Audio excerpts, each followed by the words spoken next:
All right, this is One Last Midnight. Welcome to an episode of Going Medieval. So Going Medieval is very similar to RimWorld. If you played RimWorld at all, it's kind of like the same concept, except it's set in the 1300s and you're playing more medieval style characters. But it seems to me like the whole concept is the same. You're trying to build up a community of people.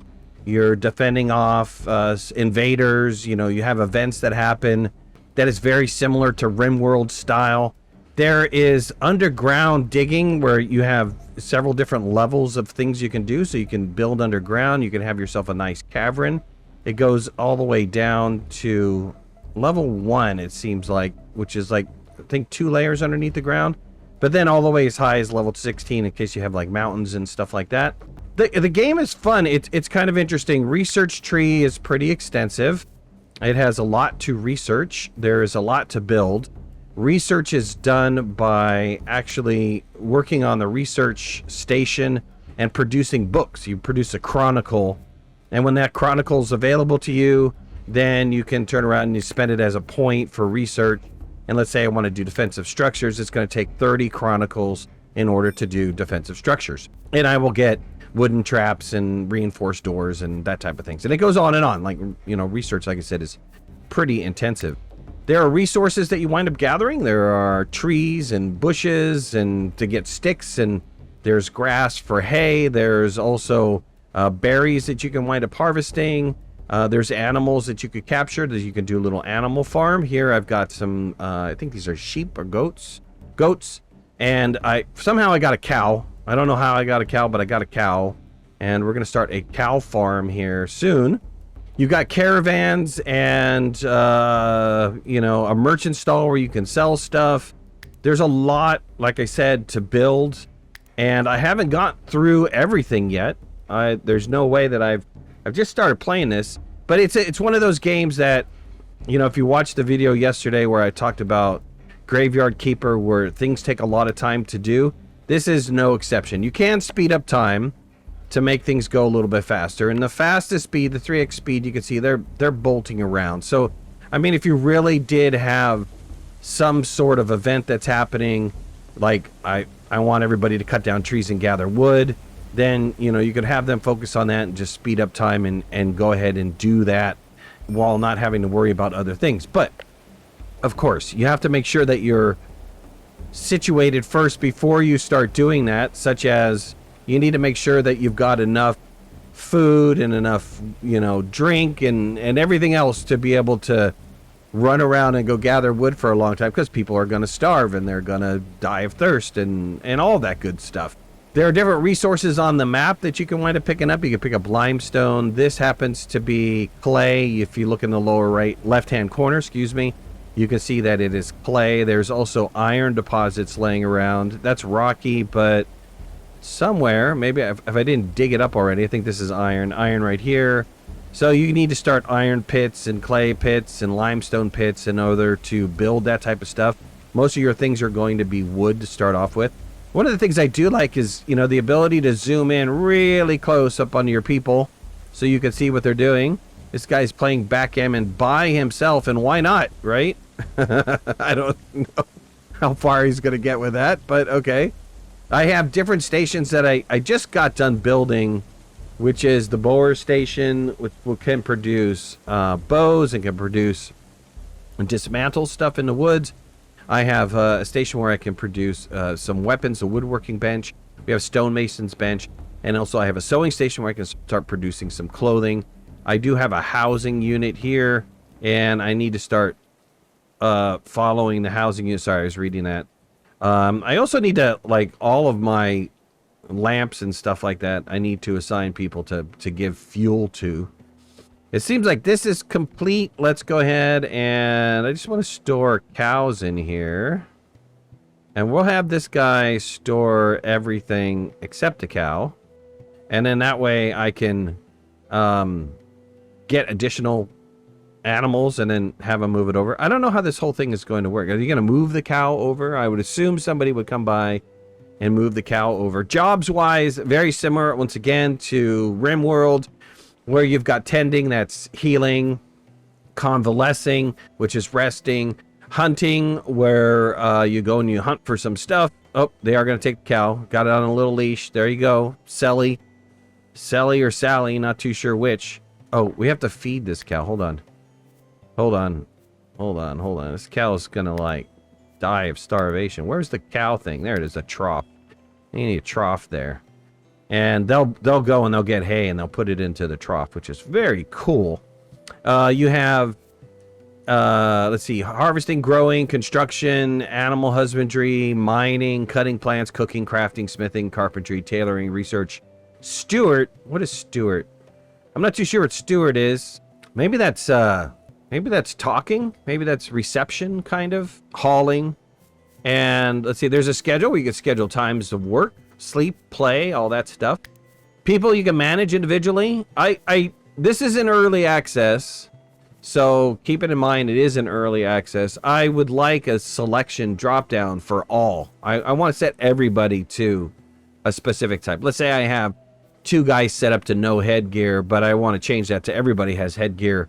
I don't know why he doesn't have headgear, by the way. I don't know. Maybe he doesn't want to cover his head. I don't know. But, you know, you should be able to set them all.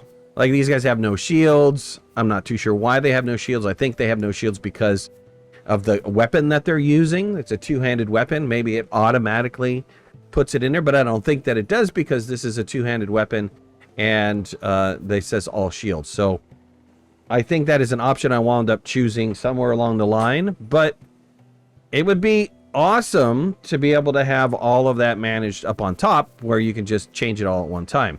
Animals, the animals that you have.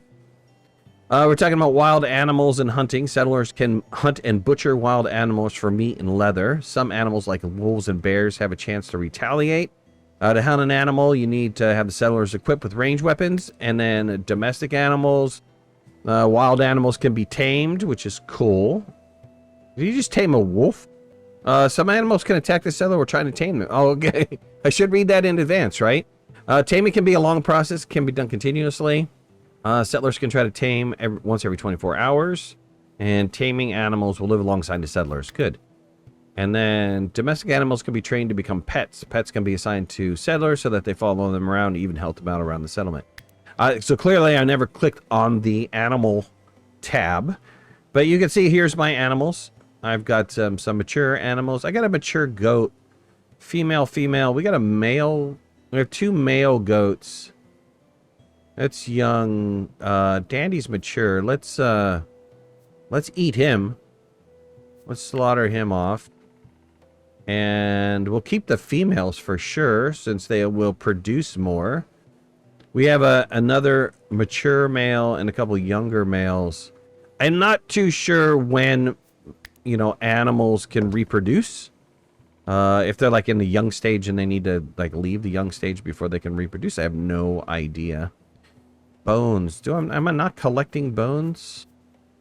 I might not be collecting bones. Bones are waste. I'm not sure if they can be used as part of like bone meal and stuff like that. Maybe that's something that we'll learn later. I have no idea.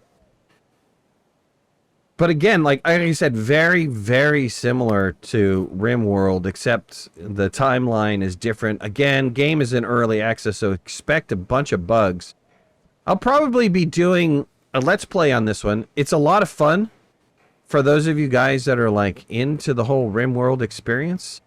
It's a great fun. You can plant trees and stuff like that. You can see I just planted a bunch of trees down here. And you can build up pretty big.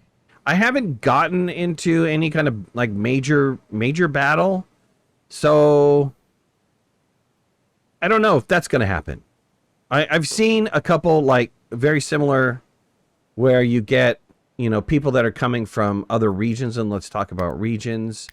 You know, you got people coming from other regions, and they are, you've got somebody that has escaped, and you take them in, and then you know, the other people want them back and they're like, they'll fight you for it. So you have some choices to make, but you can see like some people are permanently at war with me, permanently hostile.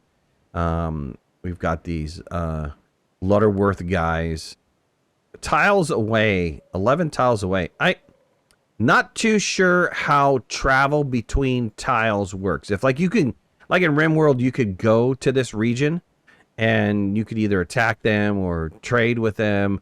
I don't know if that's something that they haven't done yet, or if it's something that is even going to be in the game. I would hope that it would be in the game, because that would be really cool. But you never know. I don't know what their roadmap is for this game, so it could be really good, and maybe there's a lot of features that they're thinking about doing, and I'm sure that they are, because why not? I mean, right? RimWorld's a pretty successful game, and to have one in medieval times, I think makes kind of some sense. When digging down, I did notice there's a problem when digging down. I think if there's some soil has like some sort of stability to it. It definitely does. You can see it's got stability 4. I think as you're digging down, it starts telling you that your building is going to be unstable and you need to support it. And you'll see that I don't know how easy it is to see, but there are, let me turn on the roofing tiles. That was not part of roofing, but there are supports running all along. You can see it a little bit better here. There's supports running all along to hold this up. And I had to do that because my ceiling was collapsing. And I think this is 2 levels down. This is not super, super deep. And maybe it really depends on, I don't know. You know, it is all about the stability. I'm not 100% sure how this all works. You know, how their building stats work. Yeah, I was looking at the torches. I don't know when they go and light up the door. I mean, it's low. It's a low priority. Let's set it to a medium priority. And see if they will start lighting these torches up. I don't think people are going to want to be down there if it's going to be dark. I think that they're going to want to probably leave. I don't know. I gave them a lot of tasks, so I think that they're still chopping wood and gathering wood and stuff like that. I don't think anybody is really set to be construction. Well, I have one guy set for construction full time. But maybe he's completely busy. And I think that you can, there's a difference between harvesting and cutting. So you can definitely harvest items, and I recommend harvesting as opposed to cutting, because when you cut, it's gone for good. Like there was a huge berry field here, and I accidentally cut it down, and it's gone forever now. It's never coming back. I will start over again with a Let's Play and play several rounds of this and show you guys what it's all about. The maps aren't super, super huge at this point. I thought that they were going to be a little bit bigger, but they're not massive. Maybe that's enough space. You know, I think this is the largest one, by the way. Maybe this is enough space to be able to do some things. I don't know. Yeah, so like I said, I'll be doing a Let's Play on this. We'll start all over again, and I'll do the whole thing all over again for you guys. I was just playing this to kind of get familiar with it and to understand some of the concepts behind it. But I think I'm definitely going to spend some time and go pretty deep, play pretty deep with this and see how far I can get and what I can do. But anyways, I appreciate you guys joining me. Thank you so much. If you haven't already, hit that like button. If you're not a subscriber, please subscribe. Would love to have you in the community. If you want to follow me on any of my social media, you can find the links in the description below. And make sure to hit that notification bell. That way you know when I go live and when I post new videos. I'll talk to you soon. Thanks a lot. Bye-bye.